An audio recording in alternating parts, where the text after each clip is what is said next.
sẽ dẫn cho các bạn cách làm xốp như thế này đây. Nó hơi bị văng xốp ra tí thôi, tại vì nãy mình có hơi bị lố xốp á. Rồi bây giờ chúng ta cùng bắt đầu làm thôi. Đây chính là nguyên liệu của chúng ta, đó chính là hồ, đồ đựng được khuấy, nước, dung dịch làm đông, accelerator.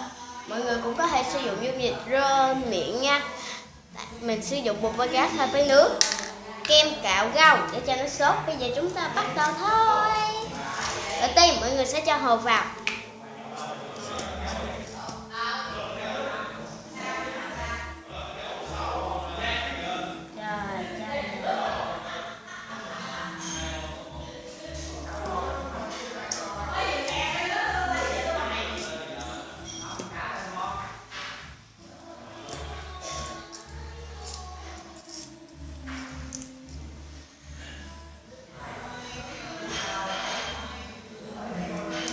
Ok.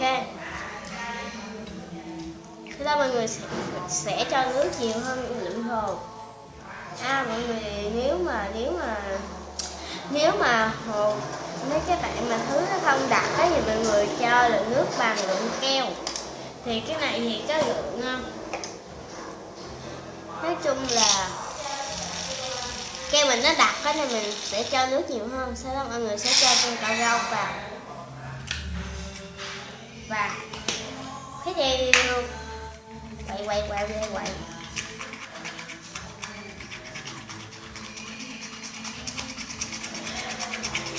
Sau đó mọi người sẽ cho accelerator, được gọi là dung dịch làm đông. Mình sẽ cho từng giọt nha. Ok, mình sẽ đổ vô đây bớt. Ở đây nó đổ dung dịch làm đông hết trơn. Ok.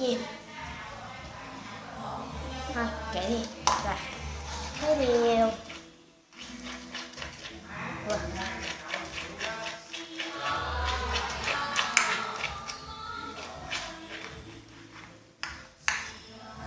Để ta trộn luôn.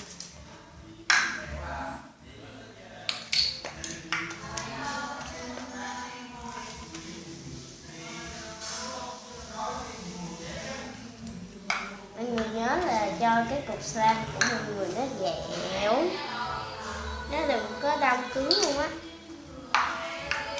Mình sẽ ra trộn đây.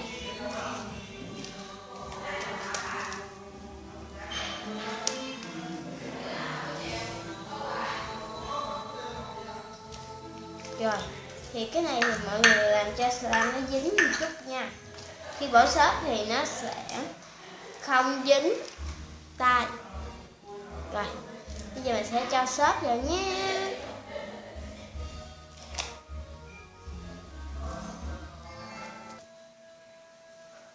Và đây chính là bỏ xốp ra. Ok, trộn lên thôi.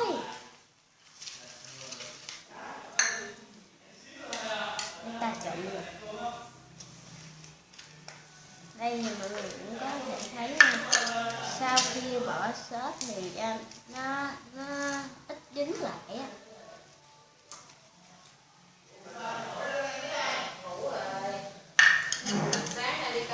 Rồi, đây. Rồi, rất là đã luôn.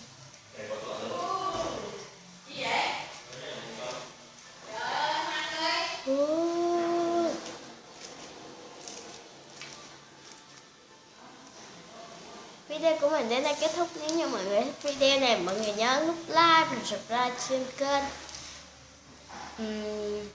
Share ra. Ciao. Tạm biệt. Bye bye.